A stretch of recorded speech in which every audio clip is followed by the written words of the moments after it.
sorry. I'm so sorry that I failed you and Obeng. Hindi mo kasalanan yon, anak. At saka, huwag kang mag-sorry. Wala namang sumisisi sa'yo eh.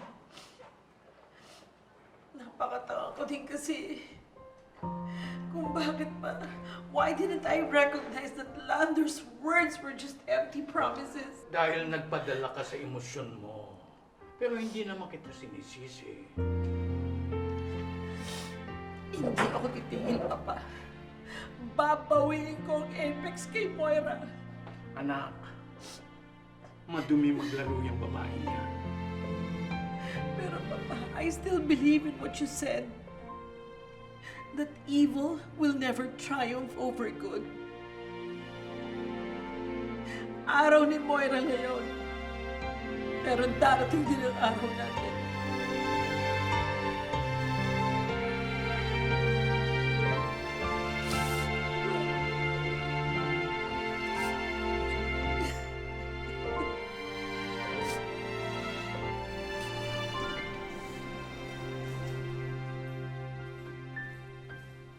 Nay?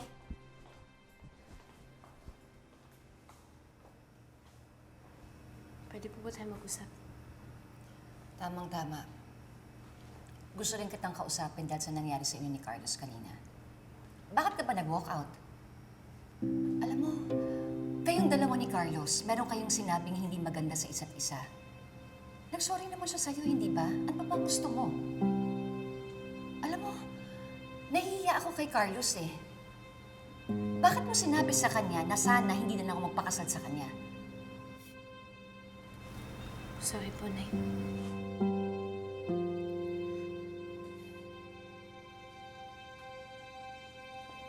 Anak, kilala kita. Meron ka bang nakikitang pangit sa ugali ni Carlos? Meron bang mga red flags na hindi ko alam? Kasi, anak, kung meron kang nakikita, sabihin mo sa akin. Bakit ayaw mo magpakasal ako kay Carlos? Ray, please, don't resign. I've reached my limit with Moira. Hindi ko kaya magtrabaho sa isang monster. Ikaw lang pinagkakatiwalaan ko rito. Huwag mo naman sana iwan ng Apex. But with Moira as my boss, para you know her. You know how manipulative she can be. Alam ko. Pero you know how important this hospital is to me. Kahit naman para sa akin lang, pare. Huwag ka sana umalis. Ray, you're like a brother to me. Nakikiusap ako sa'yo. Mawawala tong Apex kapag napunta to sa maling tao. Alam mo naman ang pinagdaanan ko, di ba? I can't do this alone. Help me secure the legacy and leave for my children. Meron ka bang alam na hindi ko alam? Ayun! Lynette! Lynette! Tumawag yung gumagawa ng gown mo.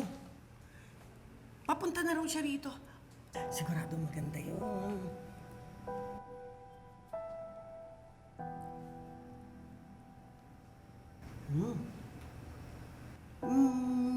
Mukhang may something. Kayong dalawa? Meron ba? Anak,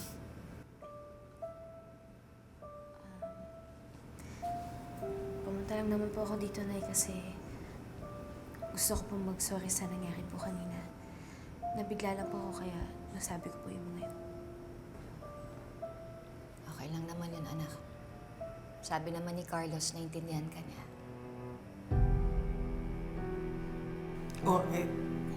Okay na kayo? Okay na ba? Hindi ko natatanungin kung ano yan. Tara na. Halika na, sukatin mo na. Salubungin na natin siya. Halika na. Ganda siguro nun.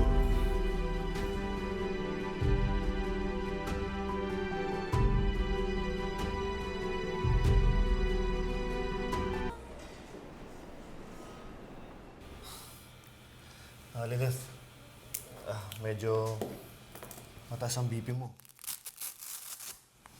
Huwag ka muna masyadong gagalaw kasi baka mahilo ka. Kaya pala ako nahihilo.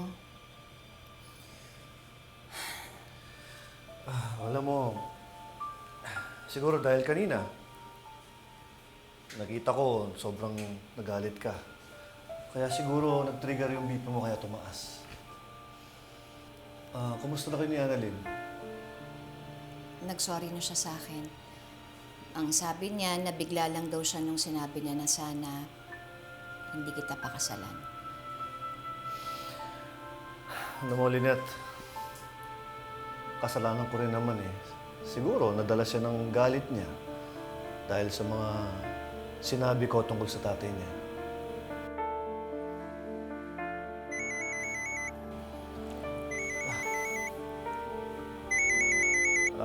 Excuse me lang, Lynette. Hello? Sige. Pumunta na ako dyan, ha? Lynette!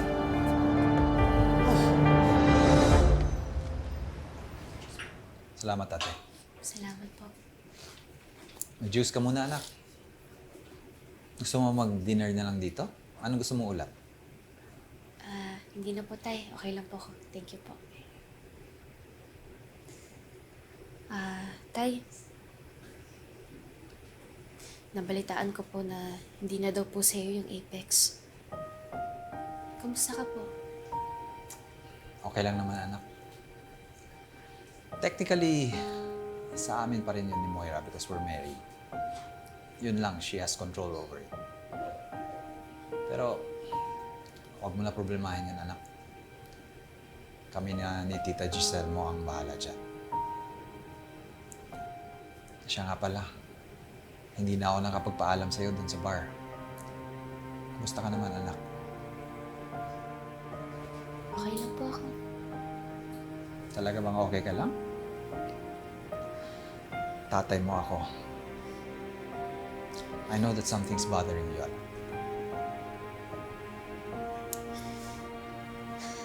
Okay lang po ako, tay. Tsaka, alam ko po marami ka na po ng problema. Ayoko naman po makadagdag pa po eh. Tsaka, ayos lang po ako. Please tell me, anak. Lalo ako mag-aalala kapag hindi mo sinabi.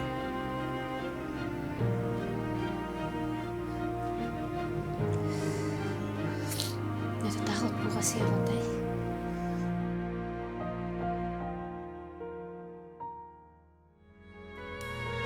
May magbabago.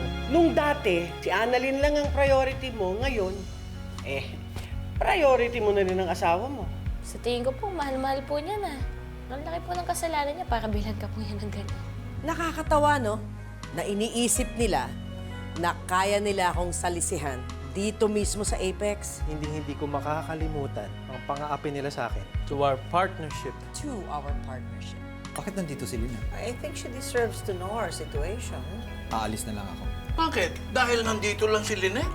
Bakit mo ako iniiwasan? Galit ka ba sa akin? May problema ka ba? Sana mas kampihan mo si Annalyn kaysa kay Carlos. Aray! Bakit ka may pasa sa braso mo? Sinasaktan ka ba ni Carlos?